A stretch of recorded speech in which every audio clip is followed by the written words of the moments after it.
Charles Darwin. His theory predicted that all organisms originated from a single common ancestor and evolved through a process of very slow mutation and natural selection. Darwin himself, however, admitted that he couldn't explain the sudden appearance on Earth of the first complex animal group some 541 million years ago. Their presence can be confirmed by the following fossils. But where are their ancestors? They seem to have come from nowhere. Such complex life forms couldn't generate through a random mutation within a short time frame. They need a developed and coherent DNA code and a far longer biological time frame. Francis Crick, molecular biologist and co-discoverer of DNA. The basic compound of DNA are the four chemical subunits called the bases, which when paired, form nucleotides. These nucleotides function just like the 0 and 1 of the binary code when using computers. The sequence of these nucleotides is like an instruction booklet to build the proteins that allow life. The molecular biologist, Leroy Hood, has also described DNA as a digital code. If a life form is to evolve into a more advanced one, it must change its code and create new, coherent information. The theory of evolution says that this has always happened by random mutations of DNA code. However, we have seen that DNA works like a computer program, and we know that if we try to randomly rewrite an operating system code, the system crashes. Radical mutations are not allowed. 8% of our genome is viral DNA. It has settled in our evolutionary line through infections during the last 100 million years and is still active to regulate some aspects of our lives. Since living things need a specific order in DNA, what formation process may have taken place?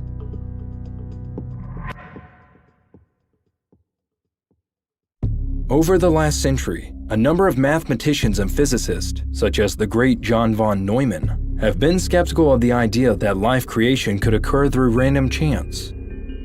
They did not believe that on its own, random mutation was capable of generating new and coherent instructions for viable organisms. It is a matter of probability. Let's consider 4 aces, randomly shuffled. If we want to draw the ace of hearts, we will have 1 chance in 4 of picking the right card through random selection. With 52 cards, the probability of drawing the ace of hearts will drop to 1 in 52. But if we want to draw all the cards of the same deck, in this precise sequence, the odds will drop to 1 in 80,700,000 trillion, trillion, trillion, trillion, trillion. A number to the power of 67, a figure greater than the number of all planets in the universe. Since the time of the Big Bang, 13.8 billion years ago, when an attempt was made every second to pick that sequence of cards randomly, the calculation would continue today and for millions of years to come.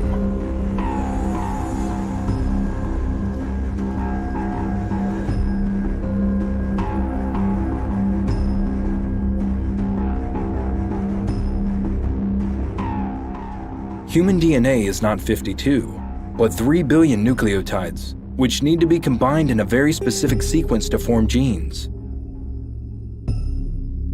From a mathematical perspective, a random origin of life is simply not plausible.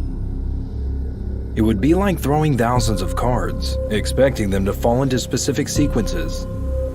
Even if we started at the time of the Earth's formation, we would have the time to test only a tiny fraction of the possible combinations.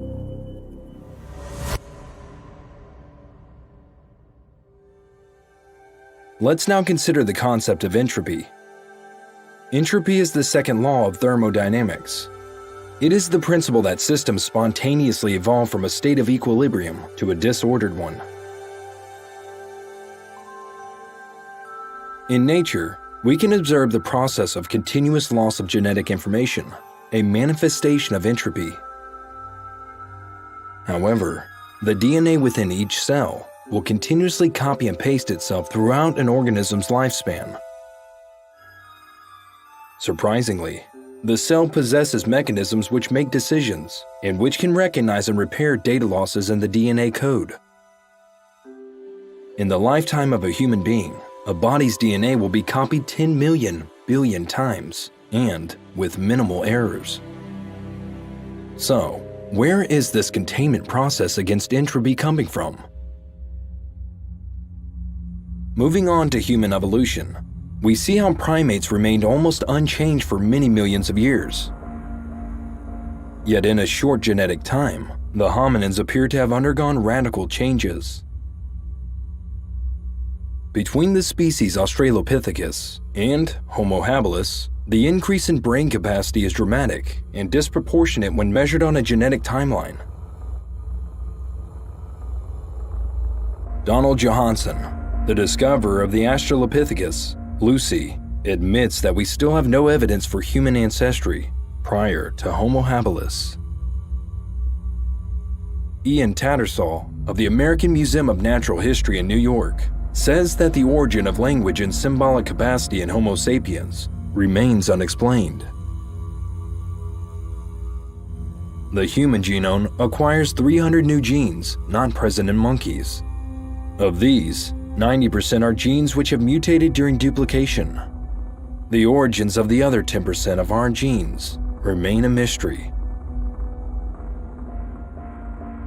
Catherine Pollard, the leading researcher at the Glass Institute in San Francisco, discovered in 2005 a small region of 180 nucleotides responsible for our brain development. These regions showed 18 mutations within an inexplicable short time frame. It was almost unchanged for 310 million years.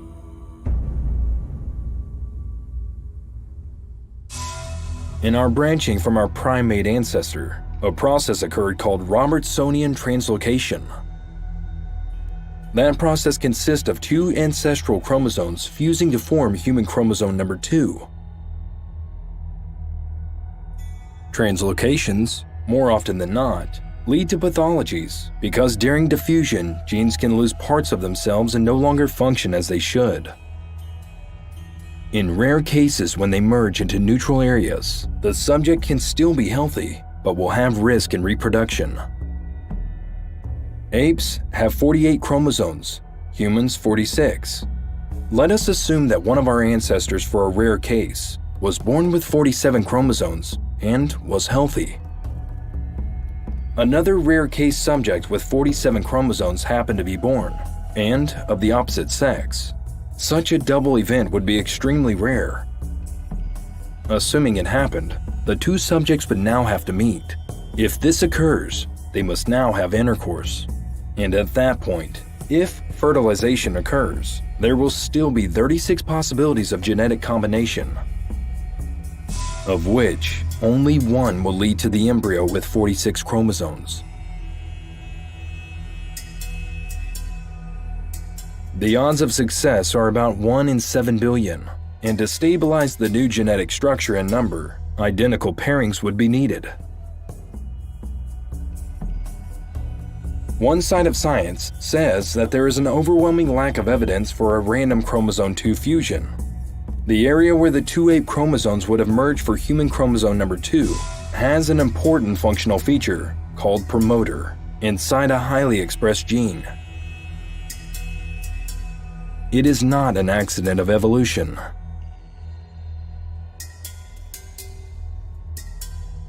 Even assuming a translocation happened in the case of human origins, a founding group of multiple subjects would have been necessary in order to stabilize the species.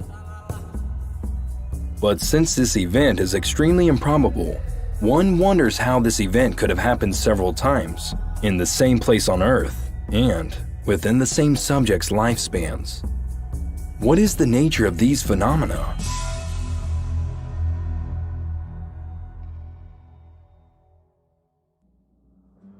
A number of eminent scientists have put forward the theory of an alien presence. In 2017, an anomalous interstellar object was detected. Observatories tracked its movement, noting that the object followed an unusual trajectory as it crossed our solar system. Avi Loeb, astrophysicist and director at Harvard's Department of Astronomy, put forward the theory that the object could be a probe sent by intelligent life in the universe. Francis Crick, Nobel Prize winner and co-discoverer of DNA, argued for the theory of panspermia, the seeding of our galaxy with the genetic coding for conscious intelligent life. Could it explain the appearance of DNA on planet Earth? In his book, Life Itself, Crick proposed that the primordial life form may have arrived on Earth in the ancient past, sent by a more advanced civilization. Significant figures in science, such as Stephen Hawking, Carl Sagan, Michio Kaku, and many others have put forward similar extraterrestrial hypotheses. If random mutation is indeed insufficient to explain these events in our biological history, just how might life on Earth have arrived and evolved?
Thank you for watching The Fifth Kind.